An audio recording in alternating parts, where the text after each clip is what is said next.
Hello students, तो यहाँ देख रहे हैं कि झारखंड पॉलिटेक्निक में 2022 में इस बार एक क्वेश्चन पूछा गया था।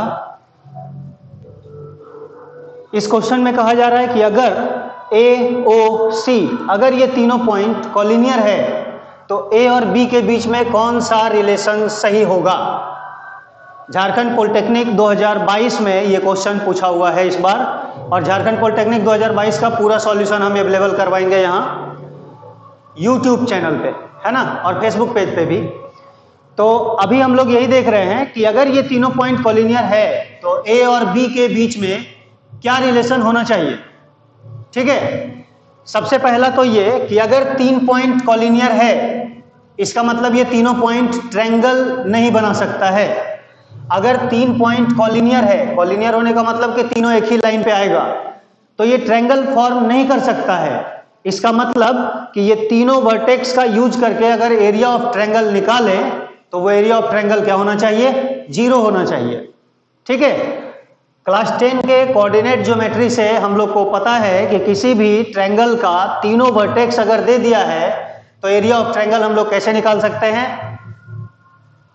Area of triangle is equal to 1/2 into x1 into y2 minus y3 plus x2 into y3 minus y1 plus x3 into y1 minus y2।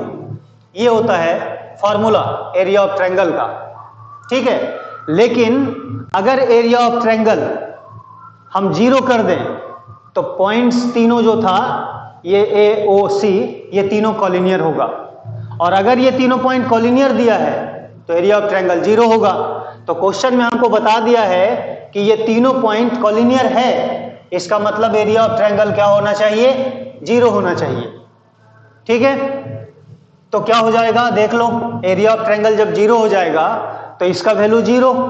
अब यहाँ 1/2 जो मल्टीप्लाई में है उसको अगर हम राइट साइड भेज दें तो 2/1 बन के जाएगा और 0 के साथ मल्टीप्लाई हो जाएगा, तो खत्म हो जाएगा। वो बचेगा क्या, x1 into y2 minus y3 plus x2 into y3 minus y1 plus x3 into y1 minus y2 is equal to 0। 1/2 जाकर के उधर मल्टीप्लाई हुआ और खत्म हो गया। ठीक है, अब इसमें सबका वैल्यू पुट करेंगे। x1 का वैल्यू कितना है, 1। देखो ये x1 y1, x2 y2, x3 y3 ऐसे चलता है। x y साथ में रहता है, जहां एक x होगा वहां एक y भी होगा। जिस भी ऑर्डर पेयर में देखेंगे हम लोग, एक x होगा दूसरा y होगा, एक x होगा दूसरा y होगा, एक x होगा तो दूसरा y होगा। मतलब यहाँ x1 y1, x2 y2, x3 y3 है। अगर इसमें गलती होता है तो कहीं हम लोग छांट के लिख ले सकते हैं x1 is equal to 1, y1 is equal to 2, x2 is equal to 0, y2 is equal to 0, और इसी तरह से x3 is equal to a and y3 is equal to b। तो हम वो पुट नहीं किए हैं कहीं, डायरेक्ट इसमें सब्स्टिट्यूट कर देते हैं। ठीक है, x1 के जगह कितना 1 दे दिए, y2 के जगह क्या ले लेंगे 0, माइनस y3 क्या है b, plus x2 0, y3 b minus y1 2 plus x3 का value a, y1 1 minus y2 0 bracket बंद इज इक्वल टू 0। इसको सॉल्व करना है। क्या बचेगा यहाँ मोड के अंदर, माइनस b प्लस ये वाला तो 0 हो गया पूरा, और यहाँ क्या बच गया a इज इक्वल टू 0। और एक चीज देखेंगे हम लोग कि 10 क्लास में, है ना, 10 क्लास में ये जो हम लोग मोड यूज कर रहे हैं, मोड के जगह यहां पे ब्रैकेट यूज कर दिया है। ठीक है, मोड के जगह यहां ब्रैकेट यूज कर दिया है।